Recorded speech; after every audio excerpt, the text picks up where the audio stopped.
હવે આ સંગઠિત ક્રાઇમ, આતંકવાદ, ક્રિમિનલ માઇન્ડ લોકોના વધતા ગયા છે અને એ બધાને કાબૂમાં કરવા માટે અત્યાર સુધીમાં સાહેબ અપહરણના બીજા કોઈ કિસ્સા જે તમે સોલ્વ કર્યા હોય? સીઓ સુથાર કરીને એનો અપહરણ કરીને લઈ ગયો હતો. હવે એને બલી ચડાવવા માટે લઈ જતો હતો 3-4 વર્ષના બાળકને બલી ચડાવવા માટે, અને એ ટાઈમે અમે ટાઈમસર પહોંચી ગયા અને આરોપીને બાળક સાથે પકડી લીધો.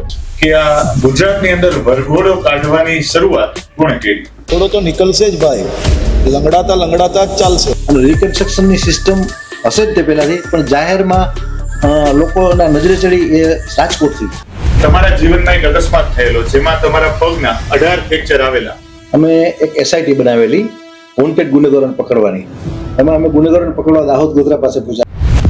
મેં આપને કીધું એમ ખરેખર પોલીસ ઓફિસર એવો હોવો જોઈએ કે જેના નામથી ગુનેગારો એરિયા મૂકી દેવા જોઈએ.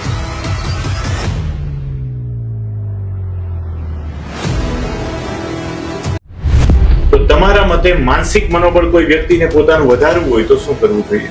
આત્મવિશ્વાસ, પોતાનો આત્મવિશ્વાસ કેળવવો પડે અને આત્મવિશ્વાસ સાથે પોતાની જાતને કેળવવું જોઈએ કે શું કામ ન થાય એમ.